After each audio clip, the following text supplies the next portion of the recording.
the filly, Torpedo Anna. Torpedo Anna. That girl said it the most in her interview. Oh my God, I was sick. I was happy. I was screaming. I was this. I was that. It's like Yes. such a good interview because it was like she basically said, I went through every single emotion in three So minutes. true. So, emotionally, I'm attached to the horses. Everything I have is from a horse. Um, all of my good fortune in life has come from me never wavering on my love for them. So I think you and I have that in common, which is probably why we get along so well. So Yeah. Yeah. Thank God for horses. yeah. Um, well, and with that, let's jump in. We've just got a few minutes left. I want to Okay. chat about, let's talk about Coco G. This is a horse that is being offered on Commonwealth. You are the issuer. Kim brought this filly to me and was really excited about her. I took a look at her, got really excited myself. I know Kim's ability to pick a physical and a pedigree. We always tease she's a pedigree snob.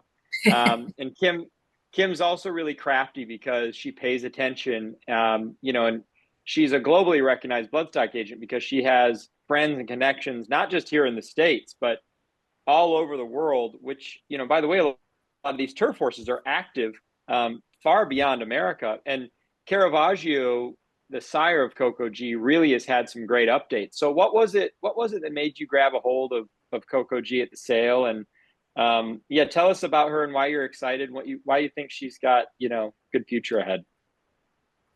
Every year I buy myself a couple fillies. It's just I've been doing it forever. Good, bad, or indifferent. Um, I I have a budget, I go with it, and then I race them. Um, However, that Scat Daddy line, and going back to Mrs. Alexander, her brood mares were kept at Coolmore, and Charlie O'Connor bred Caravaggio, and he was in the field with all of our foals. So I got to watch him grow up, and she is a spitting image of him when he was young. So again, going back to my theories of like to like, um, you know, being bred the same. Obviously, she's inbred to Mr. Prospector too. Um, she looked like him, and she's shaped like his best fillies, which obviously Porta Fortuna comes to mind. And Mm-hmm. I know Donica. I've seen Porta Fortuna. I think if the greens were not sick of me buying too many Caravaggio's, they would have owned her. Porta Fortuna, that is. But I just I loved him as a racehorse. He was lightning fast. Um, he broke running, and she has a lot of the same qualities as he does. My main goal is to try to get young juvenile turf fillies. Mm-hmm. Personally, I think it's the easiest race to get to in Breeders' Cup. So, with my own money, that's what I want to do. And I'm just thankful that I showed her to you because now we can race her together with the big group at Commonwealth. I think she's going to be fun. Let's keep our fingers crossed that that's what kind of horse she's going to be. But she looks like one. She looks fast, and she's super temperamental, just like her sire. Honestly, Scat Daddy was very temperamental. He was not an easy horse to deal with. So she carries that part of the bloodline heavily. Well, and those good fillies, I think a lot of them are aggressive types. They have to be to go out and, Tessio had some really interesting. Tessio's for those listening, Tessio is a famous Italian breeder, bred some of the great horses of our time, and he had some very interesting theories on kind of the nervous energy that horses had to have, and I think those really special fillies do have like a real aggressive streak. And you said, right, she's like boss mare out in the field, right? Like nobody Yeah. can dominate her. No. I keep all my horses, my personal horses, if they're not in my backyard. I have two boys here right now, so I couldn't bring her. So I took her to Matt Hogan's. He does a lot of work for me. Great guy. He's wonderful. We didn't have another yearling. So I have a Palomino quarter horse, and his name's Frank. He's named after Frank Lyon. um, who founded Summer Wind Farm, great breeders. She like demolished him. I mean, he's 16 too. And he's a big boy. Huge. He's big and stout and so innocent. I'm like, Frank, stick up for yourself. She chewed his tail off just for fun. He had kick marks and bite marks all over him. He lost his shoes because she ran him into the ground. So I'm just like, I said to Matt, I have to take Frank's got to go over there and rest for a little bit. Can Yeah. we find some other? So we turned her out with some 2-year-olds until we got some yearlings. And now, he's telling me that she's tearing them all up. So I'm like, maybe she has to live like a colt. Who knows? I might have to just send Frank back over for another little whipping, but Yeah, another round. another Well, round of fun. and all joking aside, we do like to see that, like uh, I think about these horses that, we use that term hot boxing, right? It's like horses that grow up bubble wrapped in a stall and they don't get that kind of socialization and they don't learn to go out and get aggressive. And usually fillies are easy on themselves and it's the colts that are Right. fighting and playing hard. And I think that actually is why it probably is difficult outside of the colts having so much testosterone and, generally being bigger and stronger than the majority of fillies. Um, I think that is why it's hard for fillies to run with the colts. I mean, you don't Yeah. often see, when have you seen really a filly savaging another filly in a race? Whereas, like, look at Yaupon and, was it Yaupon? Was it Friends of Fire or who was It that? was Forensic Fire. Yep. With Yaupon. Yeah. Yep. Yeah. And like, you just don't see that. And that's why I think, and it's cool. I'm not saying that Torpedo Anna you know, is aggressive and like, necessarily physically aggressive, but she's got to have a little extra something to be able to run with the boys outside of just gift. Yeah, And for and I sure. think it's cool to see. And the reality is we both know the fillies run with the boys in Europe. So those good fillies got to be really good. On the turf more so than the dirt. Obviously ours is a turf horse because of her size. She very much is a Caravaggio type. He's not big. So, if you think of Rachel Alexandra and those Zenyatta, they had such size and strength. Hence the reason why I do buy a lot of big horses. They if they have speed, they're going to run with those boys if they're big enough. Yeah. But like you Yeah. said, Yeah. in Europe, they're more matched proponently. They're the same size. Most turf horses are small, so they're equal that way. You'll get the odd big turf horse over there, um, but they run on soft ground, which isn't good for big horses over there. They sink to the bottom. So Right. Yeah. They go to the bottom of the bog. So this filly, light of frame, built in the image of the real good Caravaggios. And like you said, and Caravaggio himself. And then the bottom side is Unbridled Song. So what do you yeah, see there? I see the inbreeding again to Mr. Prospector. The Fatal Bullet horse. Um, he was a stone cold runner. I like that. Regal Classic was in the second dam. He was a horse that belonged to the same breeder as Northern Dancer, so he obviously had a big pedigree. But some solid runners in there.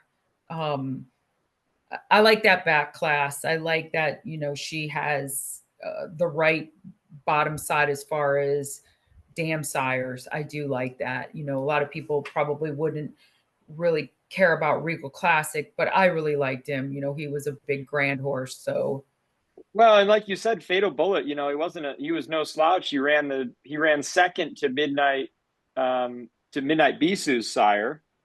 right. Yep. And Midnight Loot ran the fastest ever time of that race that still stands today. And so, and Right. Fatal Bullet was just behind Yep. Midnight Loot in that race. So it's, champion sprinter. It's really something, and obviously Unbridled Song known for producing loads and loads of speed. I Right. want to, And loads of brood mares. yeah, Good brood mares. totally. Which, Yeah. it seems you and I had talked about this before. It really feels like this filly can do something. She'd have you know, a globally attractive pedigree, right? As a broodmare, would you say? Yeah, for sure. And also the type of physical and the type of pedigree that, I mean, I'm not big on doing this, but I could see her getting there early enough to be a Royal Ascot type. I've been there. I've seen a lot of the horses that go there. They're built similar to her. Yeah. It is a fun thing to do. If you haven't done it, it's totally different than how we race here. So she definitely has a global feel to her for sure. But Well, I love that. I want to, you mentioned the physical. So the last thing I want to do, I just want to have people, I want people to be able to borrow your eye for a second, Kim. So what I'm going to do here, I want to play this video of the filly okay. walking and just kind of walk people through like what it is you see. Why should we be excited about this walk and the way she carries herself? You know, honestly, I'm a big believer in how their wither is set, and how far they use their front legs past their nose. So in their walk, I don't necessarily need like the big swoopy walkers like the Coolmore group likes, but I want to see a lot of push from behind, and I want to see looseness through the shoulder and the wither, an accordion per se. So where they can almost bend themselves backwards. I like that feeling. But she's just so smooth.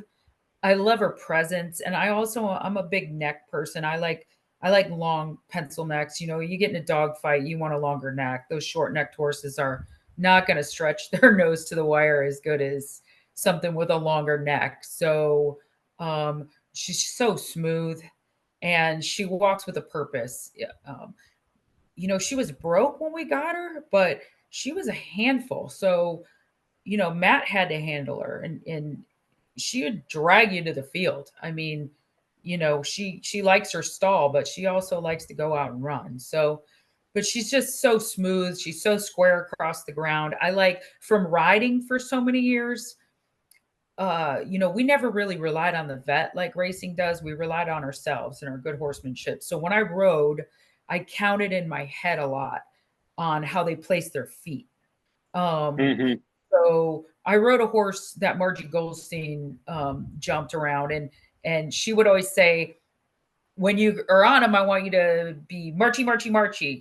So they had to be square in my hand, my leg to my hand, and all 4 feet had to hit the ground in a precise manner. So I look at that. I like how they land on their feet. I don't even mind if they're not correct, as long as they, like again, I'm going to say form to function is correct. But she just is, spot on her rhythm of her movement, which I like, because when they get moving, you want that rhythm moving forward, No doubt. firing on all Yeah, cylinders, as my dad would say. that's right. That's right. Well, we're really excited for I think she has all the makings. I agree with you. I've seen Porta Fortuna myself as well, and we know how well she's done. White Beam winning her her Right? second race in a row with the Diana Yep. up at Saratoga, Temperament. So there's and I think it's a real signal that Japan brought Caravaggio over. They don't pick slouches. They don't pick horses for no reason. Yep. And they're also not, I would say they're also not, kind of dominating the global racing scene by accident either. Right. Holy bull on his bottom side. That's a big deal. I mean, go watch Holy Bulls. I think one thing that got me hooked into racing was Holy Bulls Florida Derby. I mean, now with an eighth of a mile to go, Holy Bull has led every step of the way and has a commanding 4.5, now 5-length lead. The battle will be for second. Halo's Image ride the rails and go for Gin. A dramatic performance this afternoon by Holy Bull by 5, tight for second, ride the rails, and Halo's Image alongside Go for Gin was fourth in the Florida Derby. So in my mind, the Holy Bull with the Scat Daddy, there's the brilliance in carrying the speed around a ground is just, it's just, that's what I want to see. I don't think she's a sprinter. I think she's going to go further, but I think he was just a sprinter because he was ultimately too fast. So Yeah. Yeah. I mean, Aidan O'Brien said it himself. He's one of the, He ran 45 miles per hour in one of his final works. It's one of the fastest Right. ever at Ballydoyle. Amazing, really. Yeah, amazing. Amazing. I mean, I mean, we watch horses go 35 right now and they're going pretty fast. 10 miles per hour more is significant. up a hill. Up a hill. Yeah. Yeah, Unbelievable. he was an unbelievable horse, and even in the field when he was a baby, he was a runner. You know, he was one of those ones cruising around the field at all times. So Yeah. Well, I'm so glad that Scat Daddy brought us together, and I can't wait to see what we get to do with Coco G, and for all of Commonwealth Nation to meet you in the winner's circle, hopefully, you know, at a race coming up next year. I'm excited. I'm so excited about Commonwealth. I'm excited that we have more sports to look forward to, and you're going to add horses to the roster. And I've met some of your people who were super fun and lovely, lovely people. I love getting new people into the sport. Really, that's why I buy some of them myself. I just find friends to jump in. So I'm glad you guys are my friends that jumped in. Well, we're grateful to be on the ride with you, Kim, and can't wait for what's next. More to come. Yeah, definitely. Thank you, Chase. I really appreciate it. Yeah, you bet. Okay, great to chat. Yeah, bye-bye.